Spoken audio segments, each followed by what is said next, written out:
Welcome, or hopefully welcome back to the Reliability Matters podcast, where we focus on the people, processes, and equipment that ensure reliable circuit assembly and manufacturing performance. I'm Mike Conrad, and today we're diving into a topic that keeps many executives awake at night: ERP implementations. More specifically, why so many of them fail, and perhaps more importantly, how to fix them midstream before they derail your operations. Joining me today is someone who knows this space inside and out, Chintan Sutaria. Chintan grew up working in an EMS business from a young age, gaining firsthand experience in the unique challenges of our industry.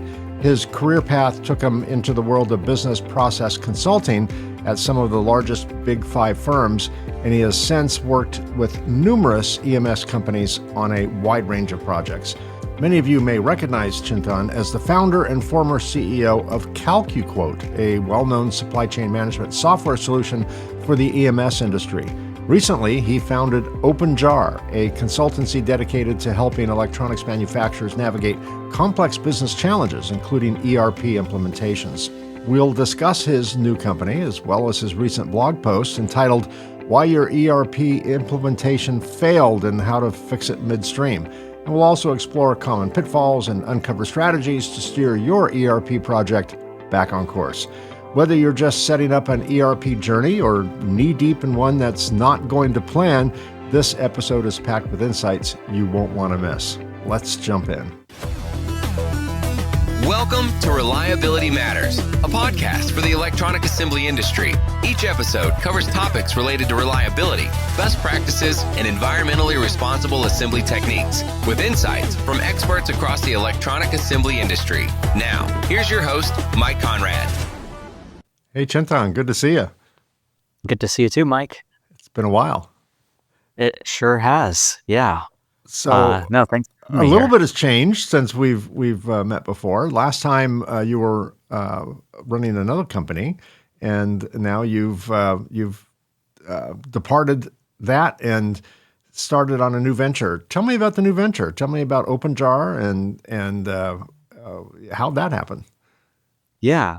So with my previous company, CalcuQuote, we had sold the business and it was scaling really well. I had a really good team that was supporting me. So basically, I felt like it was in good hands, whether I was there or not anymore. And what I loved about the early days of CalcuQuote was being able to be in front of customers, solve problems, really be out there as the front line. And as CalcuQuote grew as a business, I realized that my passion is being in front of customers. And so that's how I departed CalcuQuote and started working on this new concept, OpenJar, which basically lets me do what I love most, which is, be in front of an EMS company. Yeah. Where did the name OpenJar come from? I'm always interested. Now, CalcuQuote, I got that name, right? That made perfect sense for what you did. OpenJar, I guess you can pivot all over the place and have the company name still work. You know, you're not pigeonholed into one specific specialty. But tell me where that name came from. Yeah, so it's kind of a personal inspiration story for me, at least. So I had spent in my 20s, I spent a year doing volunteer work in rural India. And I had this mentor there who, when I talked to him about the experience, the way he kind of described it is a lot of people do these types of experiences and then they put it in a jar and put it on the shelf. And it's like a nice thing to look at every once in a while, but then you kind of forget the impact it had on you, right? You go about your life from there forward. And so he always had this thing of like, yeah, don't put it in a pickle jar, like incorporate it into your life. And in CalcuQuote, we had this thing where every year since we started the business, we would give to charity. And in this one, I'm kind of making that a core part of what I want to do is make sure that I'm thinking about, positive experiences, creating a good community around whatever business venture I have. So hence OpenJar. I love that story and I love the name. It's a similar philosophy of something I learned a long time ago. I hired a consultant who was a little bit out there in terms of ideas, and only from the perspective of, she was beyond my comfort zone, right? And she would come up with these wild suggestions for the company, and And my first reaction was, this is nuts. This is totally crazy. What am I doing with this person? But she taught me one important lesson, and that was where you say, put it in the jar. Mine was, put it on a shelf. Take the idea, consider the possibility, put it on a shelf. Don't throw it away. Yeah. And and days, weeks, months, sometimes years later, I would go through that shelf and go, oh my God, this makes perfect sense. This wasn't crazy. It was me that was crazy. This is actually a really sound idea. And every idea that I agreed somewhat reluctantly to just put on a shelf and just let it ferment, let it age a little bit. Let me mature into that idea, right? And it every time it worked. So I love that. I'm really identifying with the concept of OpenJar, and it applies to so many different things. And tell me more about what OpenJar. Sorry. I was going to say, in product development, there's this idea of iceboxing ideas. So somebody comes up with a new feature idea and you say, I'll put it in the icebox and let's see if it's still warm after a week or two. Then we can revisit it again. So exactly. Same concept. It's all a part of consider the possibility, right? Rather than just, sounds crazy, throw it away. What does OpenJar do specifically? Yeah. So I'd say there's two parts to it. One is being in front of customers, helping them solve problems in whatever space they're in, right? So ranging from, the topic for today, we're talking about ERP implementations. But I think back to this concept of OpenJar, all of these experiences blend together. So I like to think about problems more holistically. So whether it's defining a strategy for go-to-market, or looking at how your technical systems and processes can be improved, to training and getting better organization structure, kind of all of those things are wrapped together. That's one side of the business. There's a second side of the business, which is I call it the scumworks of new product ideas. So that's the behind the scenes part for now, right? So I'm operating a little bit in stealth mode on some ideas that I have in the back of my head that have been there as, I've encountered problems that EMS companies face, because there's, of course, the services side of it where I want to be in front of customers and helping them directly solve problems. But a lot of these things are also, if you build a software package or if you build an innovation that can be scaled to the industry, that's beneficial for everybody. And so I like both elements of it, creating products as well as working directly with customers. So two parts to the business. So you recently wrote a blog, which is what caught my attention, entitled Why Your ERP Implementation Failed and How to Fix It in Midstream. What inspired you to tackle the subject, and is ERP failure a common scenario that you encounter? Yeah. So I'll start with, is it a common scenario? And I would say yes. And I'll go back to, I started my career in consulting. So I worked for Deloitte, Ernst & Young, working on SAP implementations. And it's funny because whenever I tell people that, everybody usually groans and says, I remember this company that had to do an SAP implementation. And I couldn't agree more, right? Those things take forever. There was, I won't name names, but there is a company in this industry that was doing an SAP implementation when I graduated college. And by the time I started CalcuQuote, they were still in that SAP implementation, which is a long time. It's perpetual motion there, right? They've invented perpetual motion. Never stops. Yeah, I think by the time they went live with it, it was like a 20-year project, right? And so that's SAP. But when you get into smaller EMS companies, right, mid-sized EMS companies, even those take forever. So I constantly am hearing about these stories of companies that say, we're in the implementation phase of our ERP, and you ask them every 6 months and they're like, yeah, we're almost there. And you ask them 6 months later, like, oh, we delayed it a few times, but we're going to get there soon. And it just keeps happening, right? So I think it's a very common thing to have delayed implementations, to have it go wrong, to switch to a new one and then say, this isn't a better world for us, and we're going to switch back to what we had. Happens more often than it should. And the reason I say that is because it's extremely costly to do an ERP implementation. You're talking about hundreds of thousands of dollars, even for smaller companies, because if you factor in the time it takes to train, the time it takes to get the licenses all set up with the server configuration, all of that stuff, to vet various different options for ERPs, build custom solutions on top of it to make your existing processes not break, all of these different things, it adds up quite a bit. So, yeah, I think it happens quite a bit.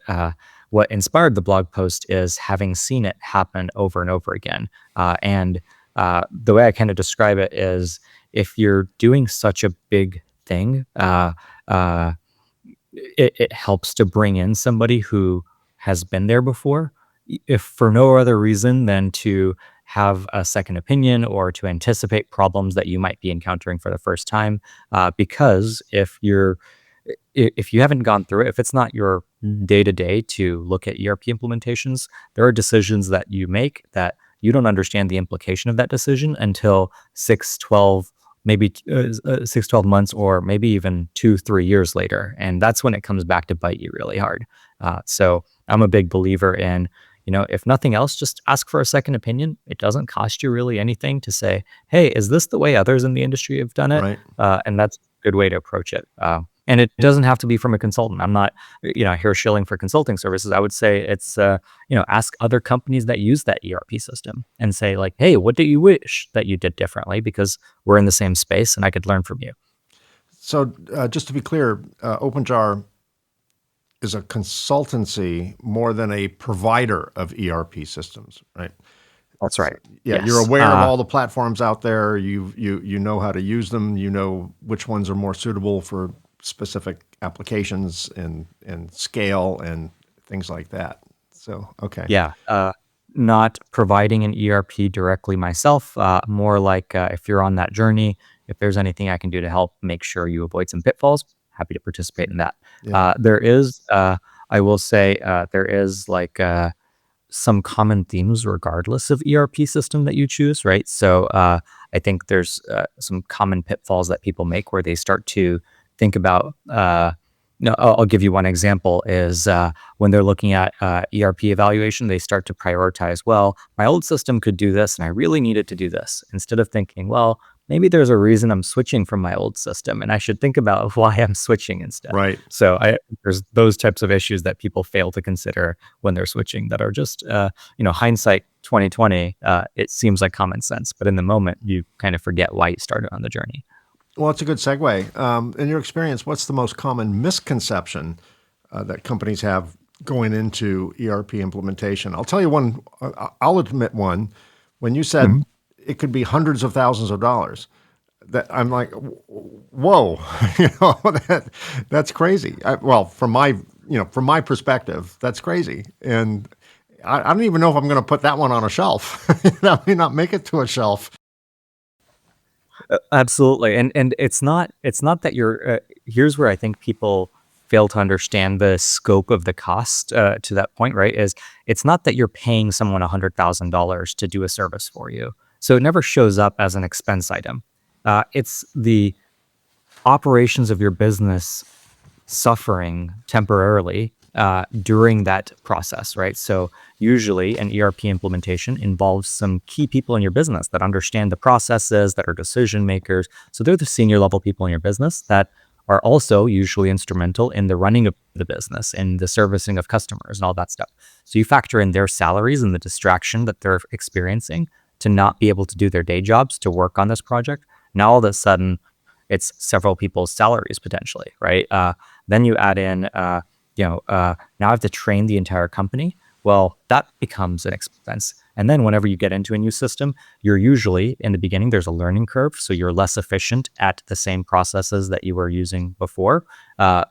Even if it's, a matter of a week or 2 weeks or a month, whatever it is, but there is a learning curve. So that productivity loss for that period, if you consider the entire labor of a factory, like that can be an expensive endeavor. So that's where it all adds up is all those little things that are hidden costs that you didn't consider in the scope. Yeah. You talk about fixing ERP implementations midstream. Why do you think companies hesitate to course correct once an ERP project starts to derail? Are they just so focused, and so invested in the outcome that they don't want to change anything, or what's I guess I'm not asking you to break down their mindset, but what are some of the common explanations for the resistance to course correct? Yeah. So here's my take, and it varies business to business, right? So this is it's a generalization, but there's always an exception to the rule kind of thing.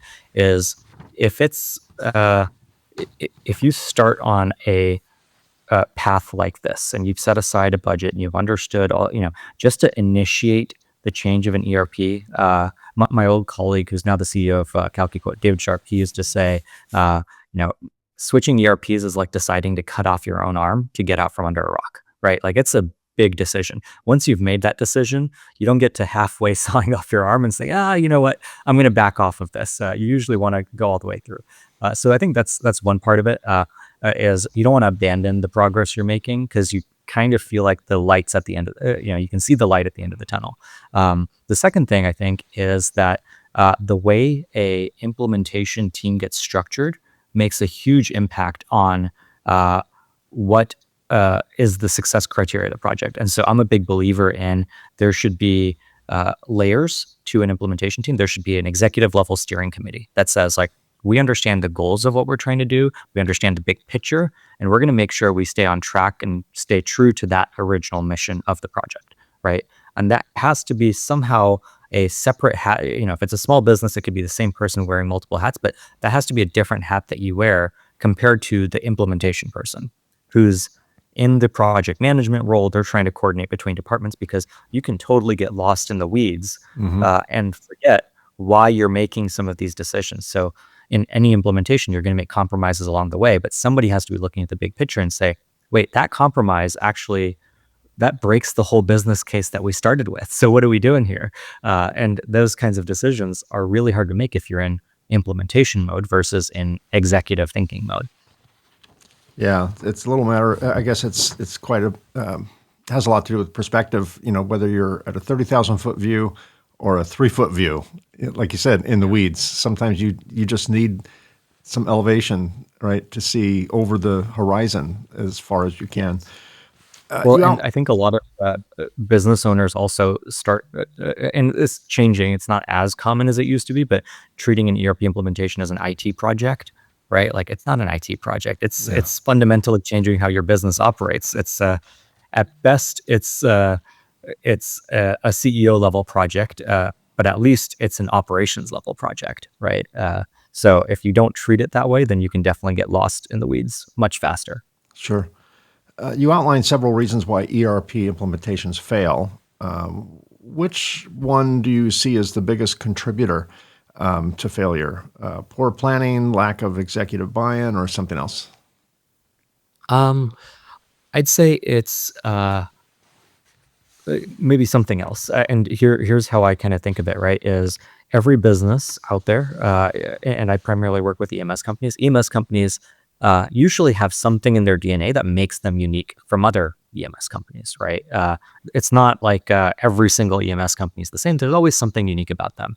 And to me, finding what is that unique thing that your customers choose you for, that's what you got to figure out, right? And if it's because, hey, I'm super responsive to customers, well, then you got to build responsiveness into your ERP decision making. If you say, I am the lowest cost, then you say, okay, well, I got to make efficient processes, even if they're less flexible, right? If it's that I can handle complex traceability that my competitors can't, well, then you got to make sure that's a requirement. So it's understanding what makes you different and using that as a part of the ERP steering level. Because if you don't do that, then you're basically following a template of an ERP that doesn't make you any different. It doesn't play to your strengths. That becomes a huge problem. How important is change management in ERP implementation? What are some of the pitfalls organizations face in this specific area? Yeah. So when we talk about ERP implementation cycles, I think that like training, getting users on board is probably the most substantial part of that. Because configuring an ERP system, like most of these nowadays, are pretty straightforward. Doing a data migration, hopefully you already have an ERP that you're migrating from. So it's just mapping data structures. That can be done in a matter of maybe a week or two, right? That's not the hard part. The hard part is getting everybody on board to understand what the new world looks like. So yes, change management, absolutely critical. And I would say especially critical in EMS because a lot of EMS companies, and I can speak to this from my experience having built software for EMS companies, right, is a lot of EMS companies aren't technology forward in software, right? They make the most advanced electronics in the world, but they do it using software systems from like 20 Yeah. years ago, right? Yeah. Sure. And so training users is so challenging. I distinctly remember this experience in CalcuQuote. It's a web-based application, right? You go to your browser and it works. And we didn't prioritize enough training in the early days. This is, the first year we were in business, and we had a user from one of our first customers call and say, "Hey, it's not installed. I got a new computer. It's not installed on my computer." I was like, "What do you mean? There's no installation? It's It's it not. should just It's not on your computer, right? Right. yeah." So this person starts arguing with me that like, "Hey, if you can't install it, then we're gonna have to cancel using it because you're not installing it for me." So I go visit this customer physically. I go there. I'm standing next to this person, and I'm like, "Show me where it used to be installed." And it was really just the favorites bar on the browsing, right? I was like, "Oh, that's what you meant." Now, that's a level of training that I hadn't even considered that I would have Sure. to teach somebody how to use a browser. So yeah. Yeah. I mean, and we're all guilty of presuming things, right? And sometimes we're just presuming facts not in evidence, right? We just assume that they will know it's web based, but I guess to the credit of whoever they used before, it was so good. I mean, they didn't even realize it wasn't on their computer, right? I guess that's a compliment. What are the Yeah. first warning signs of an ERP system that's going off the rails? Are there basically red flag leaders that one should watch out for early on? So in one of the first ERP implementations I did in this space, we had put together like a a do not say list. Like these are things that you can't say in meetings, right? So like an example was, well, that's how we used to do it. It's like, well, that's not a reason for talking about the future. Like That's right. That's right up there with you can't say bomb on an airplane, right? I mean, there's certain contextual things you got to, situational awareness you have to be around. yes, exactly. But those types of phrases where you're trying to relive the past, those become dangerous because they basically start to turn whatever new system you're going to adopt into like a square peg round hole situation Yeah. where new system has different capabilities. It's a different system, and you're trying to make it match the old world that you're used to. Well, it's not about the old world. You're necessarily going to have to change processes. So I think those types of phrases are a red flag. The other one that I think is kind of a red flag is when people stop showing interest in the project, meaning, well, I've got this other deadline, so I'm going to skip the meeting today. Is there anything important I need to know? Or you know what, like we're having a really busy week. Let's not work on the ERP this week, because it's one of those, if you start to lose that momentum, then it's really hard to pick it back up again because your business starts to change. The documentation of what you've done so far becomes outdated or forgotten. So I think that's a big problem, is if you don't maintain momentum, it can become problematic. Yeah, you mentioned the word change. How do you balance the tension? And I assume there's quite a bit of tension between sticking to an initial ERP plan and being flexible enough to make adjustments midstream. I would imagine that you're both a consultant and a therapist at that point, right? But have you been in that position where there's a resistance to change? Oh yeah, I would say consultant, therapist, personal trainer, right? Like Right, there's all right, kinds of right. in there. Dietitian. Yes, yeah, it's you know, the way I kind of think about it is like you're necessarily going to have to make compromises, right? I forgot what the exact saying is, but it's like uh, plans don't survive contact with the enemy or something, right? It's kind of the same thing when you go into an actual implementation cycle, and when you get to cutover and go live, it's like, oh well, we thought it was going to do this, but we missed that, and that's a problem. It's like, okay, well, we just have to maintain positivity and adapt. So the way I kind of think of it is, you should expect that there will be a problem, and that way, when there's a problem, you're not surprised, right? If you plan for perfection, but expect imperfection, then that's the best way to go, because you lower the bar of your expectation, and usually that gives you a cool head on how to respond to it. Because there's definitely cases I'd worked on. This was back in my SAP days, but we had done an implementation where basically to start the cutover process, the program that was going to start it like bugged out in the first like launch, and we were like, oh no, like we have several thousand employees that will show up to work on Monday morning and not have work instructions. That's a huge problem. And expecting problems are going to happen, keeping a cool head about it helped us like correct it. And we got it corrected within the first 10, 15 minutes of the cutover cycle. But otherwise, you could tell the people who were going through this for the first time, because their hair lights on fire immediately, right? And they stop taking it as like, okay, well, what are we going to do about this problem? Let's figure it out. And instead they're like, okay, what are we going to do? How are we going to abandon this? And how are we going to shift it to another weekend? It's like, I told them this wasn't going to work, right? Yeah, you get all the pile-on effect. Well, some wise person once told me many years ago, make peace with the worst, right? Don't accept the worst, but make peace with the worst. Come up with a plan. Understand the worst may happen. And will it kill you? Well, no. Will it be inconvenient? Yeah, but will it kill me? No. Okay. Make peace with the worst and move forward. That way you don't have that deer in the headlights, paralyzing effect, and all the naysayers pile on and all of that. Just expect, I just expect it's a journey, and there's going to be potholes and detours and things like that, right? I mean, that's just the way it is, particularly in your world. Yeah, absolutely. And I think there's also something to be said for ruthless prioritization, right? Where if I like that term. If you get because if you get in front of and this happens inevitably, right? You get to go live and someone says, I forgot to mention in one of the 24 meetings we have, but there's this report that I rely on and I don't have it in the new system. And I'm like, well, you know what? If you forgot it for the last 3 months, probably not like mission critical today. Right. Yes, we need to get it for you for sure. But like, do we need to light our hair on fire to do it? Or is it more like, I need it by the end of the month, right? So those types of things are, and it's uncomfortable because sometimes people go like, well, it's really important to me to have this function.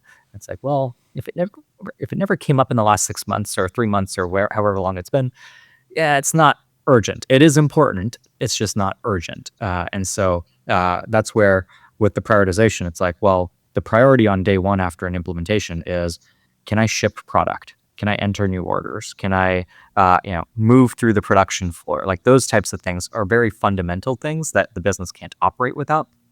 Okay, I don't have automated banking in my new ERP system. Okay, we'll deal with that tomorrow.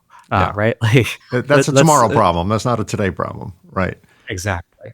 So, like a central nervous system in a human body that touches pretty much every part of the body, ERP touches, pretty much every part of a business. How do you ensure that midstream fixes don't create disruptions across, various parts of the business? Is it possible to kind of surgically isolate these midstream fixes and recalibrations and things like that? Yeah. So I think in this, I've seen several companies kind of go through this, where as they go through the process of implementing ERP, they start to develop this way of thinking in a process-oriented, structured way, right? So if you say, hey, we're going to have to adjust how we do part numbering, then they start to develop this skill. It's like a muscle that you build, where you say, well, if I make that change, it has this impact and this impact and this impact. And they start to process that really well. And so I would say with midstream changes, you don't want to make it without thinking through it. But you also don't want to be paralyzed from making changes. So I would say there's a balance to be struck there. That's where experience really helps, right? Having somebody that knows what they're doing, that says, I've seen this before. And if you do that, you're going to end up regretting that change. So let's not mess with the thing that we've already decided on. So that's an important thing. The other thing I would say is when you're going through that implementation, inevitably you will have to make compromises, right? Like, I don't think it's an appropriate behavior to say, we decided this 3 months ago and that's the way it is. In light of new evidence, it doesn't matter. Like, we're going to stick to our guns, right? So if you're willing to be flexible as you gain more information, that's really important, because otherwise you end up, building for a world that doesn't exist anymore. Yeah, given how resource intensive ERP implementations can be, what advice do you give to companies to minimize the financial and operational risks during course corrections? Yeah. So again, it varies based on the size of the company, right? A 20-person EMS company is going to have very different considerations than a 500-person EMS company, right? So there's scale to consider there. And then if you have 5,000 people, that's a completely different order of magnitude. But I'll start on the smaller side, which is, I would say, don't try to reinvent the wheel, right? Usually, if you've picked a good ERP company that fits with your business type, then probably they've designed their software to account for best practices, right? So if you say, well, I like to create purchase orders like this, but this system forces me to do it differently. It's like, well, is it you like to do it like that, or is that a strategic differentiator for your business? Because if it's a differentiator, like, okay, we got to make that work. But if it's just a preference thing, well, you're going to have to learn to get over that and do it a new way. Build a bridge, get over it, right? Right. Yes, because there's a reason that the system does it that way. And even if you don't feel like you've gotten to get a better process out of it, somebody else in the company, like if you look at it holistically, somebody else benefited by conforming to best practices. So there is this discomfort of, some jobs become harder and some jobs become easier. So the whole company overall, when you implement an ERP system, should, if it's done right, become more efficient. But inevitably, there is, some department head or some SME or somebody who says, my job became harder and that's not fair. And it's like, yes, but by making your job just 5% harder, we were able to make everybody else's job 50% easier. Yeah. So thanks for taking one for the team. Yeah, exactly. And the easiest example of that is especially if they didn't operate in a very structured ERP world before, and you put an ERP in, it's the order entry or the BOM entry where somebody will say, I used to just be able to throw an email over the fence and production would just handle it. And now you're telling me I have to put in a sales order and schedule a work order. I don't understand why I have to deal with all that. And it's like, well, when you do that, we can run an MRP. We can have the production floor know what the schedule is. We can plan in advance for a second shift if we need to. Like, there's all these other benefits, but you don't want to fill out an order entry form. Well, sorry, you're going to have to do that now. So that becomes a tough conversation. What makes OpenJar's approach to ERP implementation or midstream corrections, for that matter, different from other consultants or other firms in this space? So I'll say two things on that. One is that I'm a big believer in a structured approach. I think in frameworks, and maybe that's because I started my career working in like large consulting companies where everything is a framework, right? There's an approach, there's a matrix, there's a diagram for something, for everything that you deal with. And so because of that framework-oriented thinking, I like to have a structured approach to whatever implementation path we're going with, because it makes it easy to understand. So I think that's one differentiator. But candidly, I would say ultimately it's going to come down to the person you work with, and sometimes it's a personality match, right? If you like working with me, well, that's a good fit. If you don't like working with me, that's not a good fit. It doesn't matter the amount of experience or the specialty or whatever it is. It really has to be, because as you said before, right, it's your therapist, your personal trainer, and right. It's all in. So there has to be an alignment in the working style. If you don't get there, then it doesn't matter. So I would say what differentiates me is it's me versus somebody else. And really, you have to interview the person. Do you think the rise of more agile cloud-based ERP systems has changed the failure rate or nature of ERP implementations? Have they reduced the risk of failure, or is it still the same? I don't know that it's well, okay. I'll say the more agile approach of ERP systems, I think, has lowered the barrier to entry, right? So more companies can get an ERP system today than they could 10 years ago and 20 years ago, right? Because it's significantly less expensive in terms of custom development and all the little switches you have to figure out how to configure behind the scenes. Like all of that stuff has gotten easier. So the barrier to entry is lower. But as a result, because the barrier to entry is lower, you also have, let's say, less sophistication in the decision-making process and the implementation team to actually do the implementation. So I do see a lot of times where companies will say, how hard can it be? I can do it over a weekend. And you're like, Be aware of could. any client that leads a conversation with how hard could it be? Because Yeah. that usually followed by how little can I pay you? Yeah, which like I mean that's the natural inclination. And I'm pretty upfront about it where I'm like, look, like if you don't see value in it, then you shouldn't do it, right? Like that's I'm not here to squeeze money out of your pockets. It's got to be valuable for you. And so the way I kind of describe it is you have to set appropriate expectations. Otherwise, there is going to be a higher failure rate. And unfortunately, the ease of new software is so attractive that people forget that this is still a business operations project that spans, all departments. Will have sweeping implications to how you do customer service and sales and operations and all of it. So yeah, just because the software looks easy and pretty doesn't mean that it's going to be easy and pretty always to implement. The EMS industry is filled with various size companies, from tier 1, 2, 3 EMS companies to little mom and pop, literally, one old reflow oven and manual pick and place machine or something. Is there an average size, maybe based on revenue or based on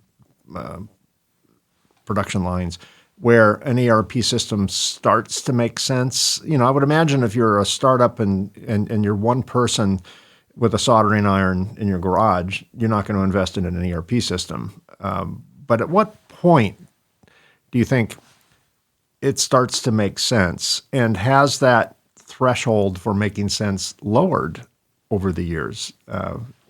What's your take on that? Yeah. So I have a strong opinion about this, which is don't implement a system like this until you have to. So if you you're can a live without small- it, live without it, right? Exactly. Because if you're so small that, for example, if you're getting an order a week, you could probably manage that, right? Yeah. Like that's not rocket science to manage. If you have 5 employees, you could probably just, say like, hey, go work on that order instead. The customers call it, right? Like that's easy enough to manage. I think sometimes people get ahead of themselves and think, well, I got to have this reporting. And it's like, well, the report consists of 4 rows of data for the month. So like how meaningful was it to get it in a report versus just to look at the production floor and see what jobs people are working on, right? So I would definitely say there is a minimum threshold where, until you have to. Now, the other shifting dynamic in this industry is because I grew up in this space, from the 90s where you did have I had uncles and aunts that were just, a small room rented and yet a soldering iron, and that was the EMS business, right? And nowadays, I would say the barrier to entry to get into the EMS space is much higher than it used to be, because most companies that are buying from US-based EMS companies are requiring things like traceability and fine pitch component placement and what's your ISO certification and all of these little things that add overhead. And so there is a minimum threshold to be able to survive as an EMS company, and that threshold continues to get higher. So I think unfortunately, I think the super small companies that have sustained as like a family business for a long time, it's going to be at some point we'll get to a threshold where it's up or out. You're either going to scale the business and it's going to be viable, or you're going to have a really hard time making ends meet as customers push more and more requirements to you, or move to a company that can meet those requirements. Right. So, I would say the barrier to use the ERP system continues to get lower only because customer requirements are lower, but you still have to balance that with delay it as much as possible. Sure. And I've had people on the show, I've had guests on the show that talk about U.S. manufacturing versus overseas manufacturing, and how a lot of the strategy in the U.S. is to rely more on automation, because automation tools cost pretty much the same all over the world. Labor is really a deciding factor, and if we can minimize labor and have more automation, then it's never going to be a level playing field, but it becomes closer to a level playing field. And but the great thing about automation is, you do reduce labor costs. The hard thing about automation is there's a tremendous barrier to entry because it's expensive, and not just for the acquisition, but the training and all of that. I mean, it's a higher level. You have maybe fewer employees, but they're higher level employees as well. So I think that's, to your point, if you're a mom and pop with, a soldering iron and a dishwasher, in your garage, it's going to be difficult to make, to buy, $2 million SMT line, because your customers are demanding the best, 3D X-ray, the best CT scanners, all those different things. Final question, Chintan, if you had to give one piece of advice to an executive team, so you're sitting in a Shark Tank environment, right, and they're quizzing you, and you had to give advice about how to start an ERP implementation, what would it be? I would say a successful ERP implementation. If you're thinking about starting it, the first thing I do this even in conversations with customers as a preliminary check to like screen, is I'll ask, what's your strategy as a business? Like, tell me what your value proposition is. Tell me why your customers choose you. Tell me what you choose not to do because that's not your core business. What kind of business do you turn away? Because if you don't understand that, you're going to have a really hard time making decisions as you get into the implementation, because you will have to make compromises, but you don't want to compromise away from your root business. And so for an executive level audience, I would say you have to have clarity of what is your strategy, of what you choose to do and what you choose to say no to as a result. And if you can't articulate that, you're going to have a hard time making decisions. Yeah. Well, I think one good decision that should be made early on is to work with a consultant that knows what they're talking about, and shepherd their way through the journey. And it doesn't seem easy, and it can be a daunting project. And I think it's a wise idea to work with someone that has basically brought people up Everest, before, right? You want a Sherpa. You definitely want a Sherpa that knows the best route, knows which way to go, which way to avoid, what time the weather changes, as that applies to your world. You've been up the mountain a few times, so that does make a lot of sense. Well, and I think there's varying degrees of that too. So it can be, you can have the Sherpa that walks up the mountain alongside you to make sure you get there, or it could just be somebody who says, I've got a map you can use. Why don't you start there, right? And companies have different internal capabilities. So I always say, like, you got to figure out what's for you the right thing to do. But yes, at least ask for a map. Yes, yeah, that makes sense. Well, to my audience that would like to get more information on OpenJar, if you are watching this on YouTube, look down here where it says see more, and you'll see information on how to find OpenJar, as well as their URL and email address and all the relevant information. If you're listening to this on your favorite podcast app, that same information will be on your podcast app. Just when it's safe to do so, just go to the show notes section on your podcast app, and that information will be there.